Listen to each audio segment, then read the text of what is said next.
It's Jack from Cultaholic.com back again with some more lovely wrestling news. Various different bits of news to talk about. One of them concerning the next planned skit, reportedly anyway, for Chris Jericho and MJF after that made some pretty big waves this week, didn't it? So, without any further ado, let's take a look at those headlines. So yes, as mentioned, Chris Jericho and MJF's next step has apparently been revealed. Next up, we take a look at a possible addition to this weekend's Hell in a Cell card. Remember, only 4 matches have been announced so far. And finally, we take a look at an update on Rey Fenix's apparent injury this week on AEW Dynamite. It looked nasty, but we'll find out how he's doing. So first of all, let's head to the Wrestling Observer newsletter. And in the newsletter, it's been reported that Chris Jericho and MJF's next skit is pretty topical and quite controversial as well. So according to Dave Meltzer, the plan is for an inner circle town hall meeting to discuss letting MJF into the inner circle. And it's said to be a spoof on the Biden and Trump town hall meetings last week. Obviously, it's very topical with, the election almost coming to an end, or the campaign's almost coming to an end over in the States.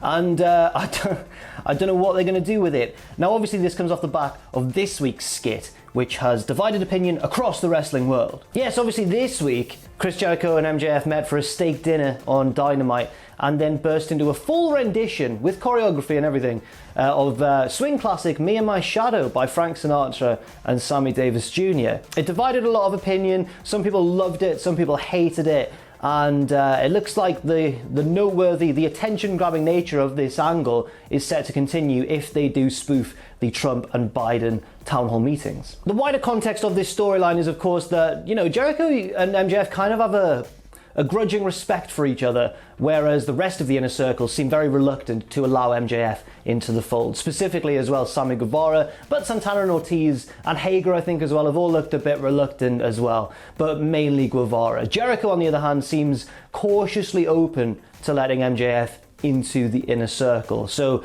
this inner circle town hall meeting will surely be a development in that. Well, you'd think it would be a development in that storyline, but as we saw this week with the whole musical number, it could just be totally out there and random. We'll have to just wait and see. Next up, tonight sees the go-home show for Hell in a Cell on tonight's SmackDown, and one of the segments for tonight's SmackDown, a pretty important sounding one by the way, has been reported on WWE.com. Let's take a look at what it says. So WWE.com wrote, the long-standing family rivalry between Universal Champion Roman Reigns and Jey Uso was only intensified when Uso refused to acknowledge his cousin as the tribal chief. And now, following a vicious altercation between the two of them last week on the season premiere of SmackDown, the big dog will reveal the consequences for what he's promised to be the highest stakes match in WWE history. They then go on to mention that, the pair are booked in a I Quit Hell in a Cell match at Hell in a Cell on Sunday, and also that SmackDown this week is airing on FS1 to make room for Game 3 of the Baseball World Series. So what will Reigns have to say? Presumably some sort of forfeit, I guess, or condition for the loser of the I Quit Hell in a Cell match. Roman has been fantastic recently, as I'm sure many of you agree. He's been one of the best things about WWE, maybe the best thing about WWE right now, and is just a proper, very good heel, especially alongside Paul Heyman. So maybe it'll be some kind of point of pride. Maybe he'll demand that Jey Uso has to kiss his foot or declare him the tribal chief formally, or just that sort of thing. And I'm assuming that Jey's probably going to lose as well, which doesn't look great for him. But we'll have to wait and see what happens at Hell in a Cell. Now on to our next story, which is about a potential match that hasn't been announced yet, but is reported to perhaps feature on the network special. A lot of speculation online, not from any specific news source, but more just a mixture of speculation from a lot of people on Twitter and Reddit and that sort of thing, are speculating that we could be seeing a match between Bray Wyatt and Retribution member T-Bar. T-Bar seemed to be the leader of Retribution until, of course, Mustafa Ali was revealed as the real leader, and now T-Bar's in a bit of danger. I think it was T-Bar who tapped out clean to Bobby Lashley on Raw, for example. But why would the match be with Bray Wyatt or The Fiend or whoever? Because on Raw, of course, The Fiend kind of got involved, right? We've got a weird three-way feud going on between Retribution, the Hurt Business, and The Fiend and Alexa Bliss. And all three parties are heel, so I don't know who to cheer in this. Anyway, on Raw, after Retribution had lost to the Hurt Business, The Fiend then took them all out one by one, just easily. With ease, The Fiend took out retribution. T-Bar then responded on social media saying there'll be hell to pay, with hell in capital letters, which has fueled a lot of the speculation that they're going to clash at Hell in a Cell. And then on Wednesday, Fiend wrote "Revenge is a nasty business" on social media, along with a clip from a Firefly Funhouse segment that stated "See you in hell, Hell in a Cell," you know what I mean? So it looks like all roads are pointing to a Hell in a Cell clash between the two, which I have to assume the Fiend's going to win, right? It should be noted here in the notes, though, apparently, that this isn't the first time they've exchanged words, as they've been going back and forth on Twitter before. But I just think that the choice of the word hell really tips this in favour of this being true. I think that they probably will clash in some form, maybe not even an official singles match, maybe there'll be other people involved, maybe it'll just be a brawl backstage, but I feel like they're on a collision course, aren't they, for Hell in a Cell. Next up, let's go back to the Wrestling Observer newsletter for just a second to talk a little bit about Rey Fenix's apparent injury on AEW Dynamite this week. Meltzer's gone in detail a little bit on how he thinks that Fenix is doing. And I'll just give a little bit of background on what happened in case you didn't watch the show. So basically, Fenix met his brother Penta in the first round of this #1 contendership tournament. It was a wonderful match. It totally stole the show. Like, they put on the best match of the night easily. But even though he won the match, Fenix looked a bit shaken at one point. He went for a big head scissors off the top rope, nailed it, nailed the move. Penta sold it really well as well. But then, as the camera cut away, it seemed like Fenix may have landed on his head or shoulder, and he looked wobbly when he rose back to his feet. They did another move after that, and Fenix kind of limply took it, and it didn't look quite right. But then somehow he kind of shook it off, and the rest of the match continued as if nothing was wrong, and he actually did really well from there until the finish of the bout. So Meltzer has talked a little bit about this. Without spoiling any results of the matches, he's said that the next Dynamite, the 28th of October Dynamite, was taped on the 22nd of October, just recently, along with the Peter Avalon versus Brandon Cutler match, which I assume is going to be on Dark. But he said the lineup advertised for this future Dynamite that's already been taped was Cody versus Orange Cassidy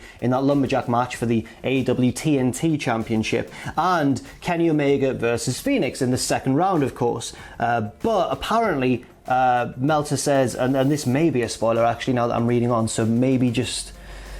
Alright, I'll give you a spoiler warning, a couple of seconds, and then we'll get back to it. So, Meltzer, I'm glad I spotted that before I read it out. So, Meltzer apparently said that it was advertised as Omega versus Rey Fenix, but then he says in brackets, I believe Penta wrestled because of the Fenix injury, so Penta may have stepped in.